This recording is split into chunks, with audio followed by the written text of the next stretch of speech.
Hey, what's up, everybody? Welcome back to another video from Ludy Bros Entertainment. It's your boy, Big Bro Lamar Ludy. And as always, my little bro, Logan Ludy's rolling with me. Got his Ludy Bros gear on. He's looking good. Remember, if you want to check out that merch, I'm going to have a card pop up in the description above.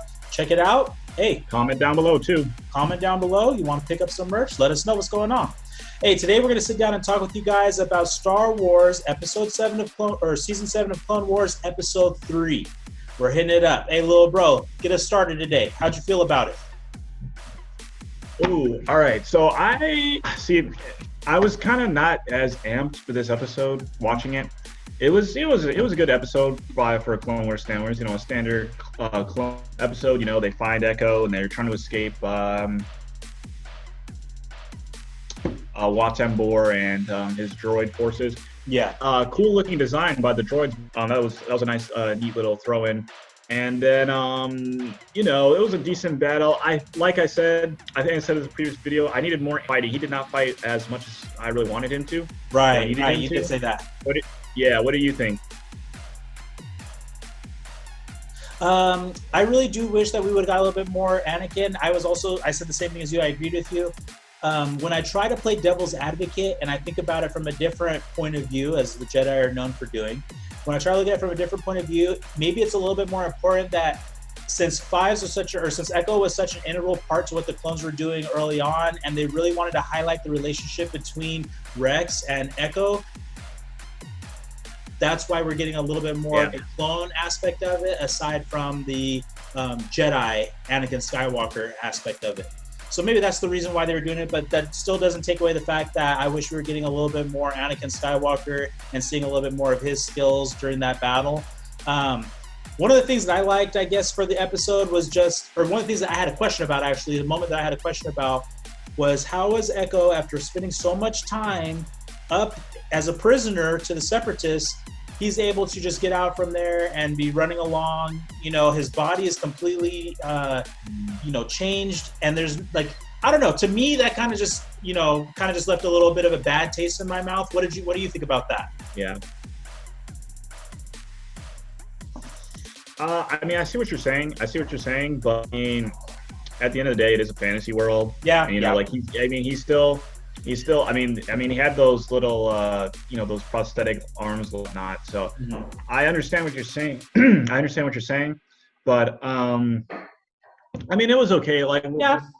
For me, that episode it's kind of weird. That one kind of bored me a bit because it felt like the previous episode to me. But what a nice detail I thought cool, because the way Echo is now looking, it kind of shows the the horrors of war, so to speak. Yeah. Actually, yeah, that's a good point. It was a little dark toned. Yeah. Dark toned, like he was all messed up from that explosion, and that's what people look like. Souls, look like now, like if they get injured in the line of duty, and that that showed that part. I think rather well for that episode, but. Watambor is such a. Let me just say this real quick. Watambor. Yeah, go ahead.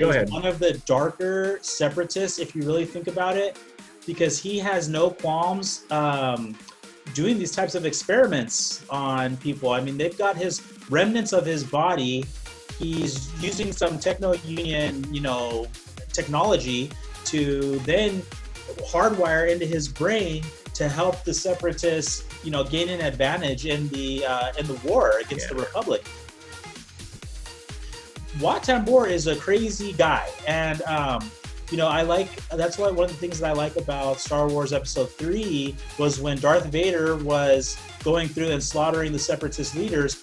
There's that one scene right before he looks over his shoulder and he's got the Sith eyes. Who was in the background hiding in that room? It was Watambor. It's Watambor. So I'm glad that he gets that kind of standalone image of him finally going to get his just desserts, because he came up with some devious things over the course of the Clone Wars. He came up with some truly devious things to do against the clones and against the Jedi. So I do kind of like I kind of like knowing how his story comes to to a full circle and comes to an end there at the end. So was there anything else with this episode? I mean, I think we're both kind of feeling the same way after watching episode 3 of season 7, that it kind of just left a little bit of a, okay, we're moving the story along. We're kind of getting towards that, final episode for this arc. Was there anything else that might have stood out for you just a little?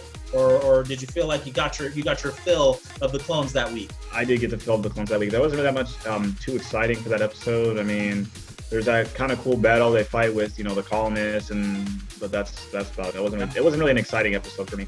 Yeah, man, I agree. I agree with you. I feel the same way. But I am glad that we're gearing up for the final episode for this story arc, and then we'll be moving on into the Ahsoka Tano story arc, which will be coming up.